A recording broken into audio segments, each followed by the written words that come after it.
하나님의 말씀은 마태복음 19장 1절부터 12절입니다. 함께 봉독하겠습니다. 예수께서 이 말씀을 마치시고 갈릴리를 떠나 요단강 건너 유대 지경에 이르시니 큰 무리가 따르거늘 예수께서 거기서 그들의 병을 고치시더라. 바리새인들이 예수께 나와 그를 시험하여 이르되 사람이 어떤 이유가 있으면 그 아내를 버리는 것이 옳으니까?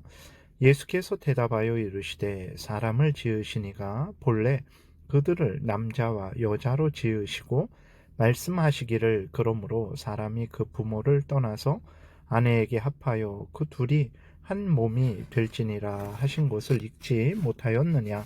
그런즉 이제 둘이 아니요 한 몸이니 그러므로 하나님이 짝지어 주신 것을 사람이 나누지 못할지니라 하시니 여짜오되 그러면 어찌하여 모세는 이혼 증서를 주어서 버리라 명하였나이까? 예수께서 이르시되 모세가 너희 마음의 완악함 때문에 아내 버림을 허락하였거니와 본래는 그렇지 아니하니라. 내가 너희에게 말하노니 누구든지 음행한 이유 외에 아내를 버리고 다른데 장가드는 자는 간음함이니라. 제자들이 이르되 만일 사람이 아내에게 이같이 할진대 장가들지 않는 것이 좋겠나이다. 예수께서 이르시되 사람마다 이 말을 받지 못하고 오직 타고난 자라야 할지니라. 어머니의 태로부터 된 고자도 있고 사람이 만든 고자도 있고 천국을 위하여 스스로 된 고자도 있도다. 이 말을 받을 만한 자는 받을지어다. 아멘. 기도드리겠습니다. 살아계신 하나님, 이 시간 하나님의 말씀을 전하고 듣습니다. 성령께서 역사하셔서 우리를 향한 하나님의 뜻을 잘 알고 믿고 순종해서 하나님의 영광을 드러내고 이웃을 말씀으로 유익하게 하고 우리도 하나님의 말씀이 약속한 풍성한 복을 늘 누리게 도우소서. 예수 그리스도의 이름으로 기도드렸습니다. 아멘. 우리가 어제 살펴본 것에 이어서 성경이 말하는 합당한 이혼 사유를 살펴보는 시간을 갖겠습니다.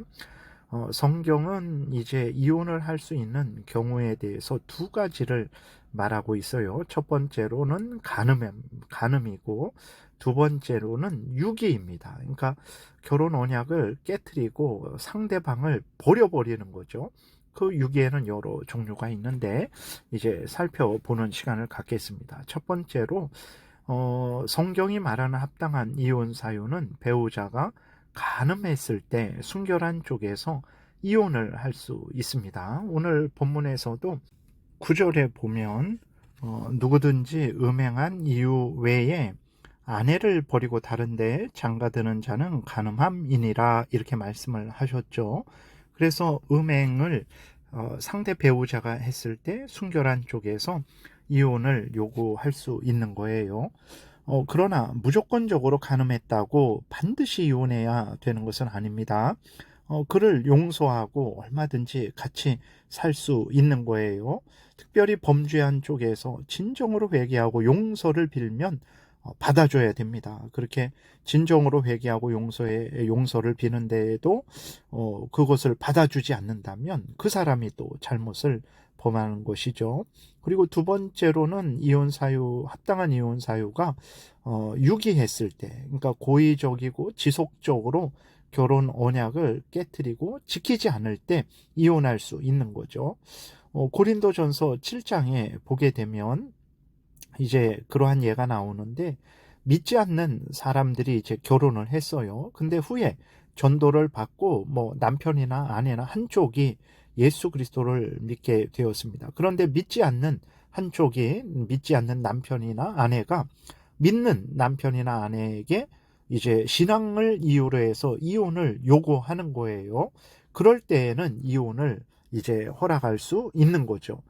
예수님을 포기할 수는 없기 때문에 그렇습니다.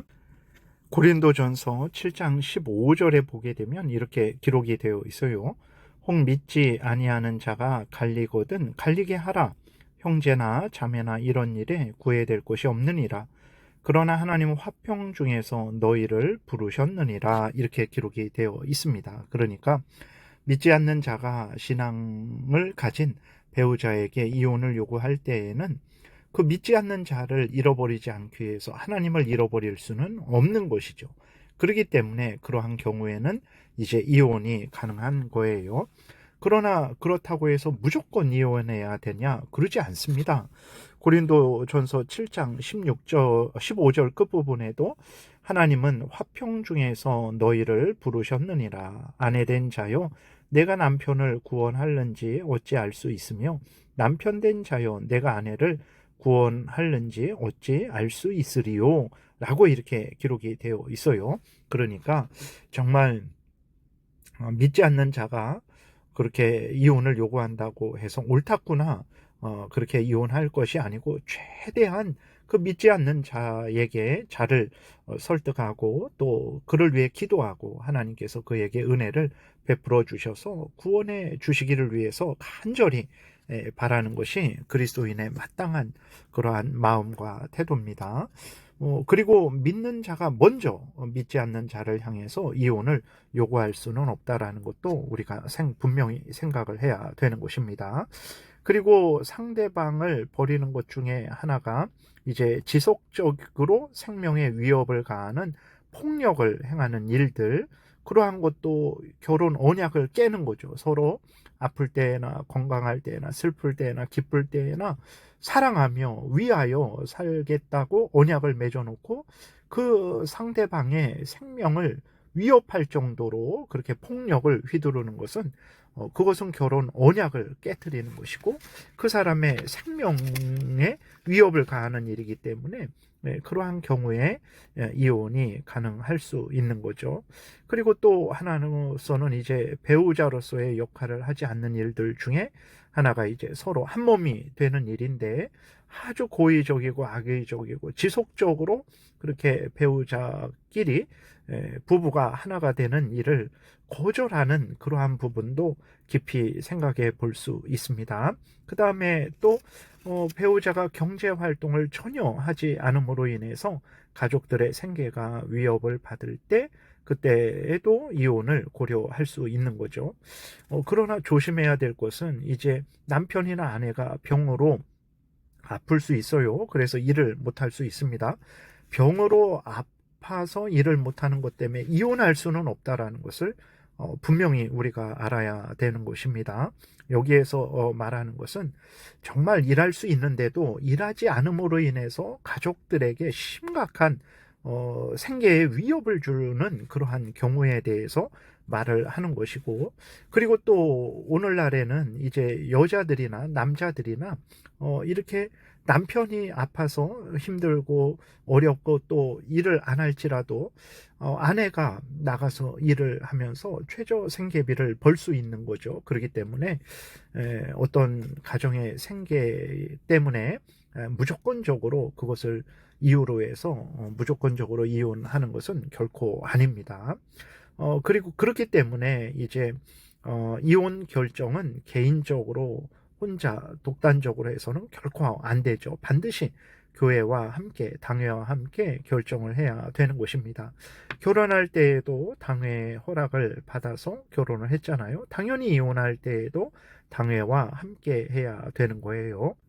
그러나 오늘날 거의 대부분은 이제 교회의 당회와 함께 이혼 문제를 이제 상의하지 않죠. 자기 개인적인 마음대로 행하고 있는데 이것은 잘못된 것이라는 것을 우리가 항상 기억해야 되는 것입니다.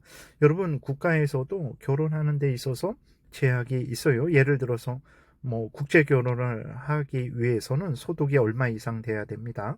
건강 검진으로 성병이 없어야 되고 또 성범죄 이력도 없어야 되는 거예요. 이혼할 때에도 마찬가지죠. 법원의 허락을 받지 않으면 이혼을 못하게 되는 거죠. 이렇게 국가에 의해서 결혼이 이렇게 관리되는 것에 있어서는 그럴 수 있지 하면서 기꺼이 따르면서 교회에서 공동체의 일원으로서 또 하나님의 말씀을 따라야 하는 하나님의 백성으로서 교회의 지도를 받는 일을 거부하는 것은 잘못된 일이라는 것을 우리가 생각해야 되겠죠. 그리스도인이면서도 교회의 지도를 받지 않고 자기 혼자 모든 일을 결정하려고 하는 것은 잘못된 것입니다. 특별히 결혼이나 이혼에 있어서 반드시 성경의 근거에서 결혼하고 성경의 근거에서 이혼해야 되는 거예요. 특별히 불법적으로 이혼을 하게 되잖아요. 그리고 불법적으로 이혼을 하고 재혼을 하게 되면 그 재혼도 불법이 되는 거죠. 간음이 되는 것입니다. 왜 그렇습니까? 불법적으로 이혼했을 때는 하나님 앞에서는 그 이혼이 합당하지 않은 거가 되는 거죠. 그러기 하나님이 인정하시지 않는 이혼인데 자기들 마음대로 이혼해놓고 또 결혼을 하는 거예요. 하나님 앞에서는 혼인 관계가 여전히 유지되고 있는데 또 이제 다른 여자와 다른 남자와 재혼을 하게 되면 그것이 간음을 하게 되는 거죠. 그렇기 때문에 항상 성경의 근거에서 정말 나의 결혼에 대해서도 이혼에 대해서도 성경의 근거에서 점검을 받아야 되는 거예요. 그래서 교회의 당회와 함께 이 모든 일들을 의논해야 된다라는 것입니다. 불법적으로 이혼했을 때는 어떻게 해야 됩니까? 혼자 살든지 아니면 다시 합치든지 해야 되는 거죠. 새로운 사람과 결혼하게 되면 그것이 불법적인 재혼이 되는 거죠. 불법적인 결혼이 되어서 그 결혼 자체가 음행이 되는 거예요. 그렇기 때문에 불법적으로 이혼했을 때에는 그리고 불법적으로 재혼했을 때에는 정말 하나님 앞에 중심으로 회개해야 되는 것입니다. 물론 그렇다고 해서 재혼한 것을 다시 이혼하고 다시 이전 사람과 합쳐야 되냐? 그것은 더 큰 문제를, 더 큰 죄를 짓는 것이죠. 이렇게 불법적인 이혼으로 해서 더 큰 문제가 생기지 않도록 반드시 교회와 함께 그 성경적으로 잘 살펴서 성경을 따라서 행해야 되는 것입니다. 근본적으로 반드시 결혼은 그리스도인과 해야 되는 거죠. 그래야 결혼이 건강하게 시작되고 건강하게 유지되는 것입니다. 결혼은 단지 한 집에서 같이 사는 정도가 아니죠. 육체가 하나 되는 정도도 아닙니다. 영혼과 육체가 온전히 하나 되는 거예요. 어떤 사람의 중심이 하나님은 없다. 하나님의 뜻대로 살기 싫다. 내가 왜 하나님의 영광을 위해서 사냐? 나는 나의 욕심을 따라 내 소원대로 살아갈 것이다. 라는 마음을 가진 사람과 하나님은 살아계시다. 하나님의 뜻대로 살아야 된다. 하나님의 영광을 위해서 살아야 된다. 매주일 교회에 나가서 하나님 앞에 주일을 지키고 예배 드려야 된다. 라는 사람하고 하나가 될 수 있겠습니까? 한 집에 같이 살 수는 있고 육체적으로는 하나가 될 수 있지만 전인격적으로 영적으로 신앙적으로는 절대로 하나가 될 수 없는 거죠. 사탄의 종로로 타는 사람하고 하나님의 자녀된 사람하고는 함께 할 수가 없는 거죠. 그렇기 때문에 이제 결혼은 반드시 그리스도인은 그리스도인과 함께 해야 되는 것입니다. 이렇게 결혼도 하나님의 말씀을 따라서 해야 되고 이혼도 하나님의 말씀에 근거해서 점검해서 그렇게 행해야 되는 거죠. 우리가 항상 모든 삶을 하나님의 말씀을 따라서 행해야 되겠습니다. 기도드리겠습니다. 살아계신 하나님 아버지 감사합니다. 우리들 마음대로 행하지 않게 도우시고 하나님이 성경에서 알려주시는 대로 믿고 따르게 도우소서. 감사드리고 예수 그리스도의 이름으로 기도드렸습니다. 아멘. 하늘에 계신 우리 아버지요, 이름이 거룩히 여김을 받으시오며 나라의 임하옵시며 뜻이 하늘에서 이루어진 것 같이 땅에서도 이루어지이다. 오늘날 우리에게 일용할 양식을 주옵시고 우리가 우리에게 죄 지은 자를 사하여 준 것 같이 우리의 죄를 사하여 주옵시고 우리를 시험에 들게 하지 마옵시고 다만 악에서 구하옵소서. 대개 나라와 권세와 영광이 아버지께 영원히 있사옵나이다. 아멘. 지금은 우리 구주 예수 그리스도의 은혜와 하나님 아버지의 크신 사랑과 성령의 교통하심이 항상 모든 일에 있어서 특별히 결혼과 이혼에 있어서 가정생활에 있어서 하나님의 말씀을 따라 살아가고자 은혜 구하며 돌아가는 하나님의 택한 백성들 머리 위에 지금부터 영원토록 함께 있을지어다. 아멘.